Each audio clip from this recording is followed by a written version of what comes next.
So today I'm going to show you how to create a panoramic um, with a series of photos, and then from that panoramic create a tiny world. Um, so we have a folder here with the files. These are .nef files. .nef is Nikon Camera Raw, and they're pretty large files you can see here. But if you shoot Nikon, they're .nef for RAW. If you shoot Canon RAW, it will be a .cr2 file. But Camera Raw is the way you want to shoot when you are photographing. It's a great way to be non-destructive with your workflow. So we have these files here. What I'm going to do is I am going to just select these and double click and open them in Photoshop through Camera Raw. So we'll give that a second to load.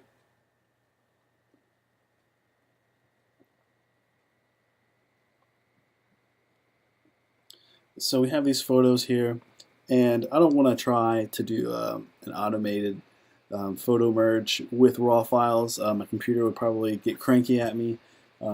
So what I'm going to do is I'm just going to select all these by doing Command A, and I'm just going to do a quick, contrast and bump up the exposure just slightly. I like everything else. I can do the rest in Photoshop.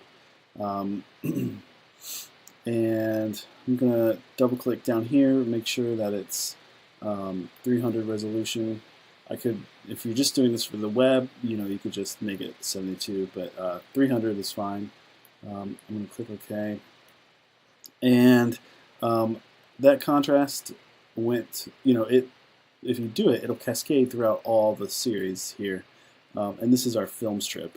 So we can see film strip, and all our loaded photos are right there. And if we go to our Finder, after we close this down, you'll see .xmp files, and those will keep our edits. But we're actually not doing any harm to the photo right now by editing it.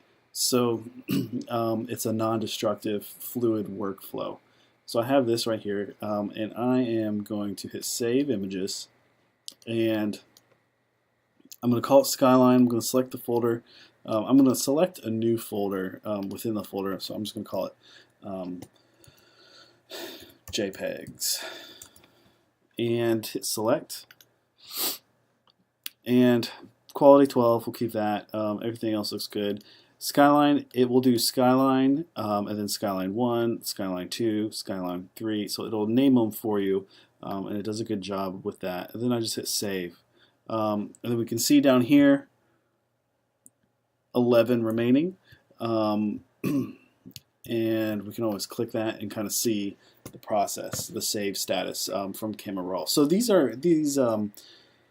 methods are good when you have a large amount of images in a similar lighting situation. If you want to make a quick few edits and apply them to all, this is one way you can go about that. Of course, there are many ways to do things in both Photoshop and Lightroom that are all acceptable. So I'm going to hit OK. I'm going to hit Done to close out this menu. And I'm going to check my status of my JPEGs here. So here are the .xmp files that we created. These files right here are just holding our edits that we created in Camera Raw. Here are the JPEGs, so we can just hit spacebar, preview that, see that it's looking good. Now I'm going to go to Photoshop, open up Photoshop, and go to File, Automate, and then Photo Merge.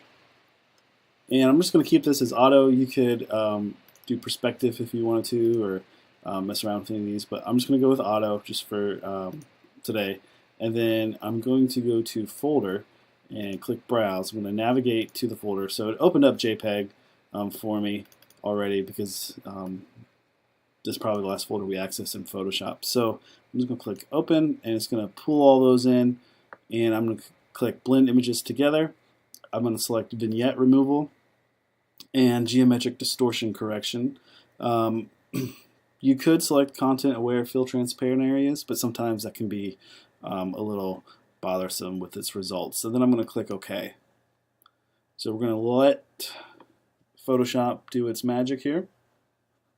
And this can take a minute depending on the size.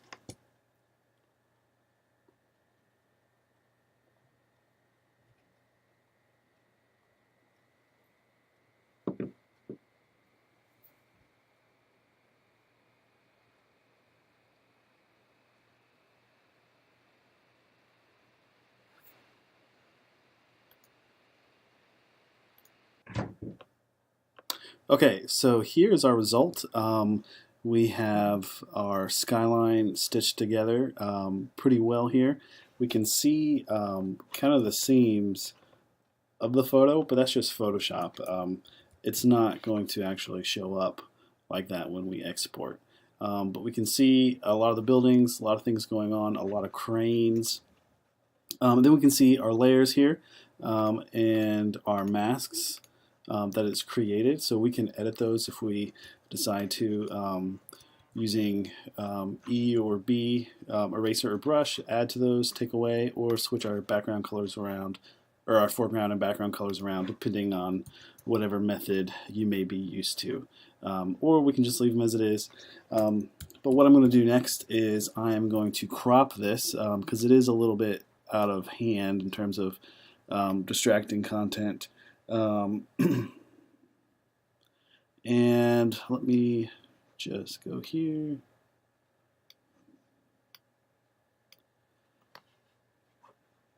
And crop on the side a bit more. If you have any issues with the cropping, snapping, you can always do snap and turn snapping off. Sometimes that can be annoying. We have this here. We have our photo here.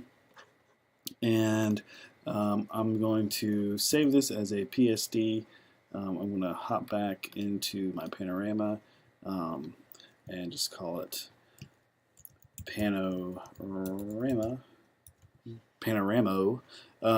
No, just Panorama is fine. Hit save as a Photoshop document. Keep the layers in case you ever want to go back and do it. It did take quite a while to automate that. So now I am going to close that.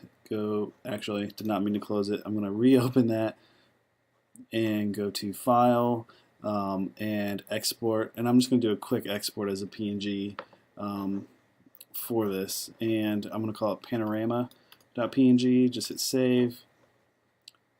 Alright, so now I'm going to close this.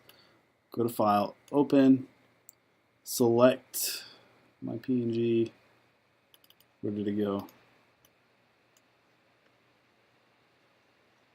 Let's double check. Make sure it didn't go to my desktop. Okay. Did not work. Did something weird. I'm just going to do it over again. So File.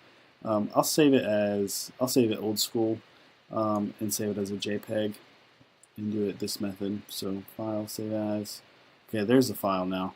And I'm sure I've confused you all, but panorama.jpg, save it, hit OK. My guess is it was a large file and it took a while to export it. We can see it's 700 megabytes, so that is quite a large file. So I probably should have been a little bit more patient with that. So I'm just going to Command W, close that, go to File, Open. So we have both our PNG and our JPEG. Our JPEG is a lot smaller than our PNG file size-wise. And there's our PSD size, almost 500 megs. So I'm just going to open up the JPEG. So here's our JPEG. Now here I could create any adjustment layers I wanted with brightness, contrast. I could adjust the color balance here, depending on what kind of look you're going for. But I'm not going to do too much with it. But right now I'm just going to unlock that layer. I'll undo that so you can see what I did. But you just click the lock and then go to Image and then image rotation, flip canvas vertical to get this. And then what we need to do next is go to filter and go to distort, polar coordinates, click that.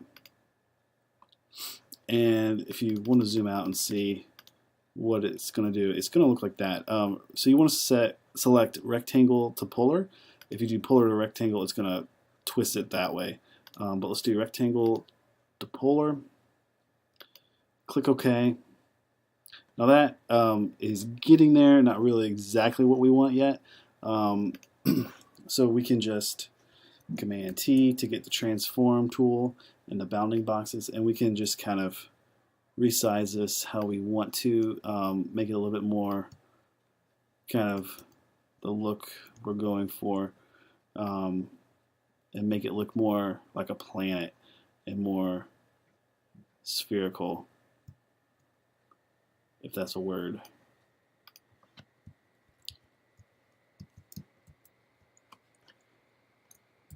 So if I just zoom in, you can see we have an ugly seam right there. Almost, it's okay right here because that's not where, it took these two ends and mashed them together. So we're gonna, next tutorial, we're gonna work on fixing that seam. I'm gonna turn those off because I kind of like that color instead. So I don't even need those. So I'm gonna take this and I'm gonna crop this out. You could obviously click and drag and cut it out, but let's do that and keep it like that. Going to save this as tinyworld.psd, save it there, and we can go back and next tutorial we'll work on cleaning up this seam and making things look a little bit more realistic and kind of gathering up those loose ends. Hopefully you enjoyed this video. Subscribe, and also if you subscribe to my email list, you can get a free LUT pack.